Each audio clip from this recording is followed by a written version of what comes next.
আমার ভাইয়া চিকিৎসার জন্য ব্যাংকক গেলেন। ভাইয়া ব্যাংকক যাওয়ার পর ভাবি অফিসের নাম করে রোজ রাতে কোথায় জানি যাইত। আমি মনে মনে ভাবলাম, ভাবি এত রাতে কোথায় যায় এটা আমার জানতে হবে। আর জানতে গিয়ে যা দেখলাম তা দেখে আমার হুঁশ হারিয়ে ফেললাম। তাহলে বিস্তারিত বলি।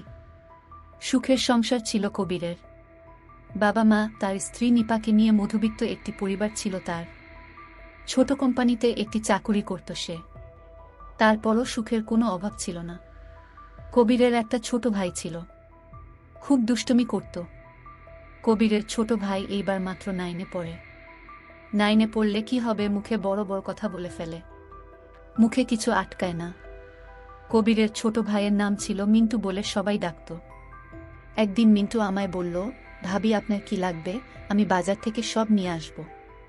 তুমি মাত্র 9-এ পড়ো, তোমার 1 টাকাও ইনকাম নেই, তাহলে তুমি আমার জন্য বাজার থেকে কি আনবে? আমি যা বলি তুমি তা এনে দিতে পারবে? তোমার কাছে কি টাকা আছে? ভাবি আছে। শোনো, আমি বাজার থেকে কিছুই চাই না, তোমার কিছু লাগলে আমারে কইও। কিন্তু সব হারিয়ে গেল এক কালো ঝড়ে। হঠাৎ অফিস থেকে আসার সময় একদিন অ্যাক্সিডেন্টে চোখের দৃষ্টিশক্তি হারিয়ে বসে সে কবির, মানে আমার স্বামী। চেতনা ফিরে পেলে নিজেকে হাসপাতালে আবিষ্কার করে কবির। কিন্তু চারিদিকে তাকিয়ে সবকিছু অন্ধকার দেখতে পেলে তার পরিবার তাকে জানায় অ্যাক্সিডেন্টে মাথায় প্রচণ্ড আঘাত লাগায় সে তার দৃষ্টিশক্তি হারিয়েছে। সেদিন কবিরের পাশে বসে নিপা অনেক কেঁদেছিল। তবুও কবিরকে এক মুহূর্ত ছেড়ে যায়নি। বাবা মার পছন্দে নিপাকে বিয়ে করেছিল কবির। বিয়ের পর হাসি কান্না আনন্দ অভিমানে ভালোই চলছিল কবিরের সাথে তার জীবন। কবির বারবার বুঝেছে বাবা মা তার জন্য সবচেয়ে ভালো কাউকেই বেছে এনেছে। সেদিনও অ্যাক্সিডেন্টের পর সেটাই প্রমাণ হল।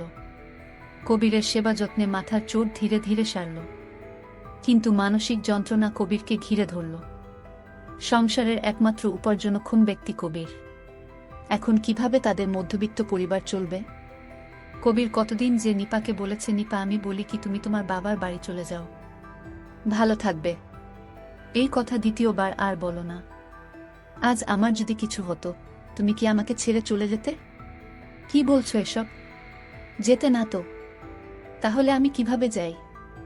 তোমাকে এই অবস্থায় রেখে আমি একা ভালো থাকব?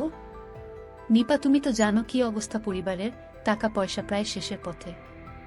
জানি, আমি বলি কি না হয় আমি একটা জব নিই, তখন হুট করে বলে ফেলো কবিরের ছোট ভাই, মানে আমার দেবর, ভাবি তুমি কেন চাকরি করবে? তোমার চাকরি করা লাগবে না, দরকার হয় আমি কাজ করব, রিক্সা চালাবো। আমি তোমাকে কিছুতেই চাকরি করতে দিব না ভাবি। আমি তার কথা শুনে অবাক হচ্ছি। একটা ছোট ছেলে, ভাবির প্রতি এত মায়া। আমি আসলেই এই পরিবারে আসতে পেরে আমার জীবন ধন্য। কারণ কবির যেমন আদর্শবান ছেলে, ঠিক তেমনি আমার দেবর। ভাবি বলল, আরে তোমরা আমাকে নিয়ে এত চিন্তা করছো কেন? আমি চাকরি করতে পারবো, এটা তো আমার পরিবার।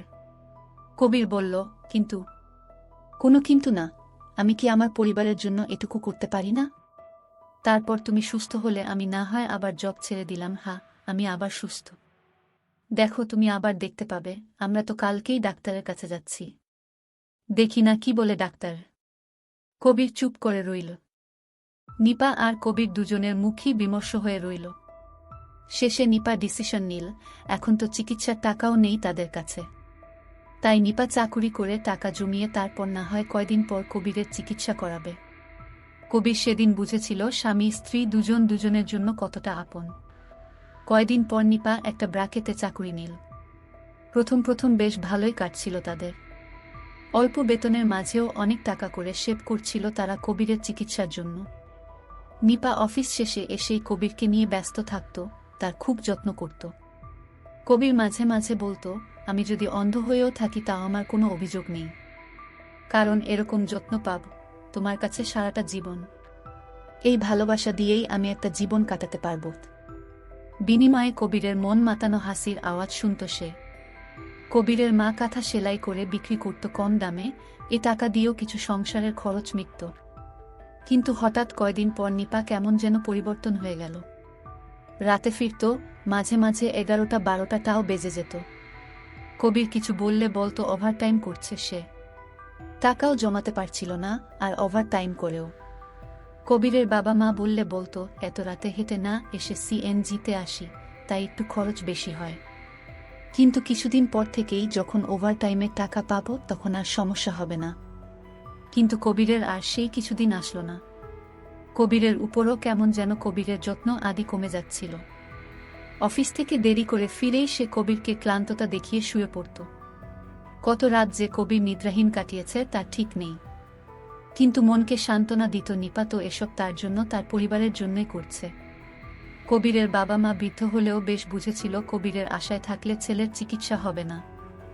একদিন তারা কবিরকে এসে বলল, বাবা আমরা কালকে তো ভিসা পাসপোর্ট করাতে যাব, সামনের মাসে তুই যাবি চিকিৎসার জন্য। কিন্তু বাবা এত টাকা তুমি কোথায় পেলে? তোর নানু মারা যাওয়ার আগে তোর মায়ের নামে কিছু জমি লিখে দিয়েছিল, সেটাই আজ বিক্রি করে এসেছি। কিন্তু মায়ের সম্পদ এভাবে বলার আগেই পাশ থেকে কবিরের মা বলল, আমার সম্পদ তো তুই, তোকে ছাড়া কিভাবে চলব আমরা? নিপা বাসায় এলে তাকে জানালেও সে কিছু বলল না তেমন, শুধু বলল, বেশ ভালোই, তুমি জলদি যাও, তোমাকে ছাড়া কিভাবে যাব আমি? আরে হো, আমি গেলে কেমন হবে? তাহলে চাকুরি করব কিভাবে আর পরিবারের খরচ মিটাব কিভাবে? হ্যাঁ ঠিকই বলেছ। বিদেশে আসলো কবির। এয়ারপোর্ট অবধি সে কবিরের সাথে নিয়েছিল সে। নিপা সাহস জুগিয়েছিল তাকে। বাবা মা সবার থেকে বিদায় নিয়ে সে বিদেশে এসেছিল চিকিৎসা করাতে। আজ 5 মাস পর সে সুস্থ হয়ে দেশে ফিরছে। ভিতরে কথা হয়েছে কবিরের সাথে বাবা মার সাথে ফোনে, কিন্তু কবির বলেনি সে সুস্থ হয়ে গেছে। ভেবেছে সামনাসামনি সারপ্রাইজ দেবে, কিন্তু কে জানতো আজ নিজেই এত বড় কিছুর সম্মুখীন হবে। কবির বিদেশ চলে গেল চিকিৎসা করতে। এই দিকে নিপার শ্বশুর শাশুড়ির সাথে আচরণ খারাপ করতে লাগল। আগের মতো শ্বশুর শাশুড়ির কথা শোনে না, আগের মতো টাকা পয়সা দেয় না। কেমন জানি হয়ে গেছে নিপা। তার দেবর একদিন তার ভাবিকে জিজ্ঞাসা করেছিল, ভাবি তুমি এখন দেরি করে অফিস থেকে আসো কেন? আগে তো খুব তাড়াতাড়ি আসতে, আমার সাথে গল্প করতে, আমায় লেখাপড়া করার জন্য উপদেশ দিতে। এখন তুমি আমায় আগের মতো আমার সাথে গল্প করো না, লেখাপড়ার কথাও বলো না, ভাইয়ার খুঁজও তেমন রাখো না। কি হয়েছে ভাবি তোমার? আমি যখন ভাবিকে এই প্রশ্ন করলাম, ভাবি তখন রাখে আমাকে তাপ্পর মারল। আমি সঙ্গে সঙ্গে কেঁদে দিলাম, আমার চোখ দিয়ে পানি পড়ছে। আমার কান্নাটা কিছুতেই থামাতে পারছিলাম না। হঠাৎ আমার কান্নার আওয়াজ শুনে মা দৌড়ে আসলেন। কি হয়েছে বাবা তোর, তুই কাঁদছিস কেন? মা, ভাইয়ার কথা মনে পড়ছে তাই কান্না করছি। মা বলল, তোর ভাইয়া ভালো হয়ে যাবে, চিন্তা করিস না, আর কান্না করিস না। আমি আমার মাকে মিথ্যা বলেছি। আমি যদি বলতাম যে ভাবি আমাকে মারছে, তাহলে হয়তো মা এবং ভাবি দুইজনও কষ্ট পেত, তার চেয়ে বরং আমি একাই কষ্টটা পাই। তারপর আমি সিদ্ধান্ত নিলাম, ভাবি আগে এরকম ছিল না, এখন কেন এরকম করছে এটা আমাকে খুঁজে বের করতে হবে। ভাবি সকালে নাস্তা না খেয়ে অফিসে চলে গেলেন। আমি ভাবিকে কিছু বলিনি, কিন্তু আমি ভাবির পরে আমিও গেলাম। দেখি ভাবি কোথায় যায়।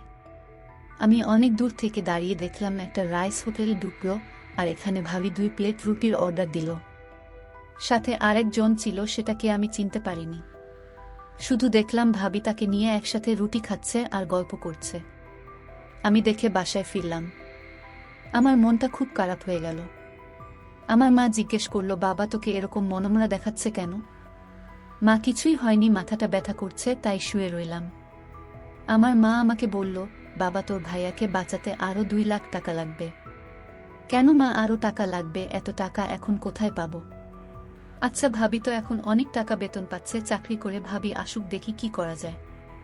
বলতে বলতেই ভাবি হাজির। ভাবিকে বললাম, ভাবি ভাইয়াকে সুস্থ করতে নাকি আরো অনেক টাকা লাগবে।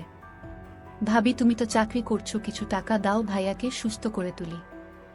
ভাবি বলল, আমি কয় টাকা বেতন পাই যে আমি তোমার ভাইয়াকে দিব? যে টাকা বেতন পাই সে টাকা আমার নিজেরই হয় না। এমন টাকা টাকা করবে না, বুঝলে? আমি ভাবির কথা শুনে অবাক হলাম।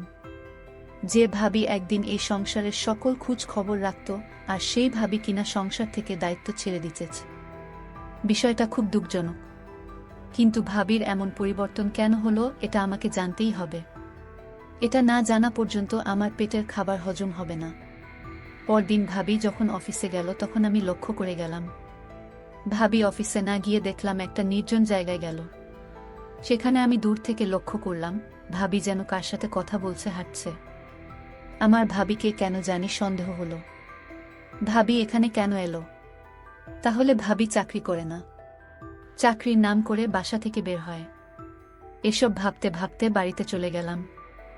বাড়ি যেতেই মা বলল, বাবা তোর ভাইয়াকে কে জানি টাকা দিয়ে দিচ্ছে, তোর ভাইয়ার সমস্ত চিকিৎসা কে জানি করাবে, তোর ভাইয়ার বন্ধু হতে পারে। আমি মাকে বললাম, মা সত্যি বলছো? সত্যি, তুই আসার আগেই ফোন করে জানিয়েছিল। আমি শুনে খুশি হলাম, কিন্তু আমার মা আমাকে জিজ্ঞেস করলেন, বাবা তুই মনমরা কেন? না মা, আমার কিছু হয়নি, এমনি কিছুই ভালো লাগছে না। হাত মুখ ধুয়ে আয়, আমি খাবার দিচ্ছি। খাবার খেতে মন চাচ্ছে না, তবু মায়ের মন রক্ষার্থে খাইলাম। দিন দিন ভাবি কেমন জানি হয়ে যাচ্ছে, এই চিন্তা আমার মাথা থেকে সরাতে পারছি না। কি করি? কিন্তু একটা কথা মাথা থেকে নামাতে পারছি না, ভাইয়াকে এত টাকা কে দিল? কি অদ্ভুত ব্যাপার। হঠাৎ ভাবির কণ্ঠ শুনতে পেলাম। মা বলল, বুমা অনেক পরিশ্রম করে আসছো, কিছু খেয়ে নাও। না মা, আমি খাবো না, আমার খিদে নেই। এই বলে ভাবি রুমে গিয়ে শুয়ে পড়ল। তো আমার কিছুতেই ঘুম আসছিল না, মাথায় চিন্তা আসছিল। ভাবি আসলে কি করে, ভাবি এমন হলো কেন? হঠাৎ ভাবির রুমে এক শব্দ পেলাম মানুষের। আমি ভাবির রুমে উকি দিয়ে দেখি কেউ নাই। ভাবি একা একা বসে কি যেন করছে। তারপর আমি আবার শুয়ে পড়লাম, কিন্তু আমার মনে হলো আরেকবার দেখে আসি। আমি তো অবাক, ভাবি রুমে নেই। আমি ঘর থেকে বের হলাম। ফজরের আয়ান পড়ে যাবে প্রায়। এমন সময় ভাবিকে দেখলাম অফিসের দিকে যাচ্ছে। আমি ভাবলাম এখন ফজরের আয়ান দিবে, এত ভোর বেলাতে ভাবি অফিসে যাবে কেন? আমি তো আগে থেকেই জানি ভাবি কোথায় যায়, কিন্তু কেন? সকাল 10টা বাজে, এমন সময় ভাবিকে কে যেন গাড়ি থেকে নামিয়ে দিয়ে গেল আর বলল, কাল অফিসে দেখা হবে। হঠাৎ আমার ভাইয়া হাজির। আমি তো অবাক, ভাইয়া তুমি না জানিয়ে এসে পড়লে? হ্যাঁ আমি এসে পড়লাম সবাইকে তোর ভাবিকে সারপ্রাইজ দিব বলে। কিন্তু ভাই লক্ষ্য করল গাড়ি থেকে ভাবি নামছে। এই দৃশ্য দেখে ভাইয়া কেঁদে ফেলল। এসব দেখে কবির ভাবছে, কেন সে ঠিক হলো? অসুস্থতার সময় সে মারা গেল না কেন? ভাবতে ভাবতেই নিপা সামনে এসে দাঁড়িয়েছে। তুমি? কবির জিজ্ঞেস করল। গাড়িতে যে লোকটি ছিল সে কে? তোমার কি হয়? নিপা বলল, শোনো, তুমি যাকে গাড়িতে দেখলে সে হলো আমাদের অফিসের হেড। তো ওনার সাথে তুমি কি করছিলে? উনি আমাকে বাসায় পৌঁছে দিয়ে গেল। কেন তুমি অন্য গাড়ি দিয়ে আসতে পারোনি? না, আমি অন্য গাড়ি দিয়ে আসতে পারি না। কেন আসতে পারো না? সকল জবাব কি তোমারে দিতে হবে? এই কথা বলার সাথে সাথেই ভাইয়া ভাবিকে একটা থাপ্পড় মারে। ভাবি তখন কেঁদে কেঁদে বলল, বাহ, এখন সুস্থ হয়ে শক্তি বেড়ে গেছে। ভাবি তখন বলতে লাগলো, জানো, আমি অফিসে কোনো চাকরি করিনি। আমি যখন অফিসে চাকরি নিতে গেলাম তখন অফিসের হেড স্যার আমায় বলল, তোমার চাকরি করতে হবে না, তোমার স্বামীকে বাঁচাতে যত টাকা লাগে আমি দিব, কিন্তু তুমি আমার সাথে একটা মিথ্যা প্রেমের অভিনয় বা নাটক করতে হবে। জাস্ট মিথ্যা অভিনয়, আর এই অভিনয় তোমার সাথে আমি করতে চাই। তুমি যদি আমার সাথে মিথ্যা নাটক করো তাহলে আমি তোমার স্বামীর সকল খরচ আমি দিব। আমি হেড স্যারকে জিজ্ঞেস করেছিলাম, স্যার, আমি আপনার সাথে অভিনয় বা নাটক করলে আপনার লাভ কি? স্যার তখন বলল, আমি এই নাটক বা অভিনয়টা আমি আমার প্রেমিকাকে দেখাবো। তার জবাবে আমি জিজ্ঞেস করলাম, দেখালে কি হবে? সে হয়তো আমার কাছে ফিরে আসতে পারে। আমি জানতে চাই সে আমাকে সত্যি ভালোবাসে কিনা। যদি আমার সাথে তোমারে দেখে তাহলে আমার প্রেমিকা যদি আমাকে সত্যি ভালোবাসে এবং বিয়ে করতে চায় তাহলে সে আমার কাছে আসবে, কারণ কোনো নারী চায় না তার স্বামী অন্য কারো হয়ে যাক। আমি বলেছিলাম, স্যার আমি পারবো না, আমাকে চাকরি দিয়ে দেন। স্যার বলেছিল, চাকরি করে যে টাকা পাবে সে টাকা দিয়ে তোমার স্বামীকে সুস্থ করে তুলতে পারবে না। আর তাই আমি নাটক করতে রাজি হয়েছিলাম। এটা কি আমার অপরাধ? শুধু তোমাকে সুস্থ করে তোলার জন্য আমি নাটক বলো আর অভিনয় বলো আমি করেছিলাম। ভাবির কথা শুনে আমি হাও মাও করে কেঁদে ফেলি। ভাবি, তুমি সত্যিই মহান। আমি তোমাকে ভুল বুঝেছিলাম। আর ভাইয়া ভাবিকে বলল, নিপা তুমি আমাকে ক্ষমা করে দাও, আমি বুঝতে পারিনি। নিপা বলল, স্বামীর পায়ের নিচে স্ত্রীর বেহেশত। আমার ভুল হলে আপনি ক্ষমা কইরেন। প্রিয় বন্ধুরা, প্রতিটি ঘরে এরকম আদর্শবান স্ত্রী থাকলে আমাদের সমাজটা অনেক সুন্দর হয়ে যেত। আজকের গল্পটি কেমন লাগলো তা অবশ্যই কমেন্ট করে জানাবেন। ধন্যবাদ সবাইকে।